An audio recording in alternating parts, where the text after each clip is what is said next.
ये जो महराज मलिक साहब के साथ हुआ, ये एक इंस्टीट्यूशन पे हमला है, ये अत्याचार है, ये जाती है, ये मर्डर ऑफ डेमोक्रेसी है। एक एमएलए को बांध रखेंगे, ठीक है, उसने जी जबान गैर शाइस्ता बात की, उसका मतलब हुआ ये इस इंस्टीट्यूशन को खत्म करेंगे। ये छोटी बात नहीं होती है, everybody is equal before law, लेकिन एक इदारे पे ये हमला है और हम उम्मीद करेंगे कि भाजपा के जो ऐसे अत्याचार वाले जो कदम है वो इंशाल्लाह हम उससे इंशाल्लाह ये कहना है कि जो पीएसए लगा है वो गलत लगा है। बिल्कुल, दैट इज अगेंस्ट जो देखिए, अगर उन्होंने कोई गैर शाइस्ता बात की, that doesn't amount invocation of the PSA. Even a man of ordinary prudence can understand this basic thing. यहाँ पर स्पीच ब्लॉक की गई स्पीकर साहब की तरफ से, जो शेख खुर्शीद साहब ने लगाई थी, ताकि महराज मलिक को बाहर निकाला जाए और पीएसए को रिवोक किया जाए इस जम्मू कश्मीर। हमारी कोशिश है कि अत्याचार खत्म हो। हमारे कुलीग है, I miss him personally also, तो वी होप कि वो कोर्ट में भी है and I am we hopeful कि उसमें न्याय मिलेगा और महराज मलिक के साथ अन्याय है, पूरे लोग उसके साथ है। हमारे साथ इसके एमएलए हैं, आज यहाँ वोट देने आए थे, अभी बाहर निकले। वकील साहब, क्या कहेंगे आज के हवाले से लेकर? राज्यसभा में आपको एक सीट भी ऑफर की गई थी कांग्रेस को नेशनल कॉन्फ्रेंस। देखिए, हम इसे एक लार्जर कॉन्टेक्स्ट में देखना चाहेंगे।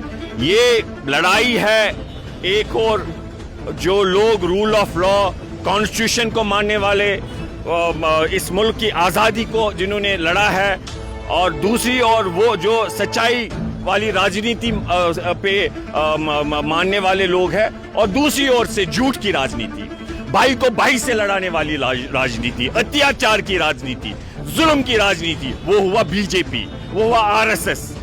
आप देख रहे हैं किस तरीके से अत्याचार कर रहे हैं, कॉन्स्टिट्यूशन पे हमला कर रहे हैं। और कांग्रेस पार्टी, चाहे राहुल गांधी जी हो, यहाँ हमारा नेतृत्व हो, प्रेसिडेंट साहब, करा साहब, मीर साहब, और पूरा देश एकजुट है कि ऐसी सोच, भाजपा आरएसएस सोच को हराना है।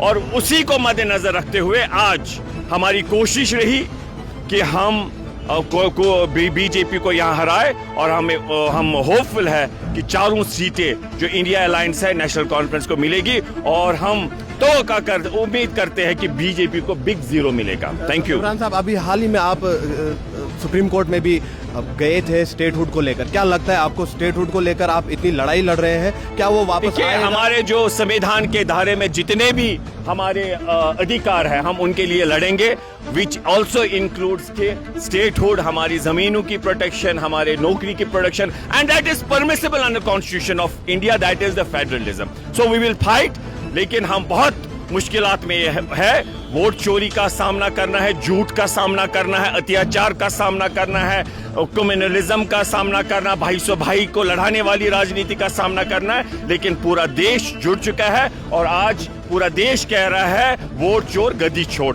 और हम कोशिश करेंगे कि भाजपा मुक्त ये मुल्क होना चाहिए, क्योंकि इनका अहंकार, इनका जो घमंड है कि कांग्रेस मुक्त, उसी पस मंजर में हम कहते हैं कि हम इनको बताना चाहेंगे कि उल्टा आप तैयार रहे, बीजेपी आरएसएस मुक्त ये मुल्क हम बनाएंगे के साथ है। हमारे साथ इरफान हफीज लॉन, जो कांग्रेस के सीनियर एमएलए हैं, लीडर भी है, जिन्होंने साफ साफ कहा कि हमें बीजेपी को हराना है, हमारा मेन मकसद यही है कि बीजेपी को कोई भी सीट यहाँ पर जीतने नहीं देनी चाहिए। और उनका ये भी कहना है कि जो महराज मलिक पर, डोडा ईस्ट के जो एमएलए उन पर जो पीएसए लगा है वो गैर कानूनी है और मर्डर ऑफ डेमोक्रेसी है, इनका ये भी कहना। अब आगे की क्या कार्रवाई होगी, क्योंकि केस कोर्ट में लगा है, क्या कार्रवाई होगी वो देखने की बात होगी।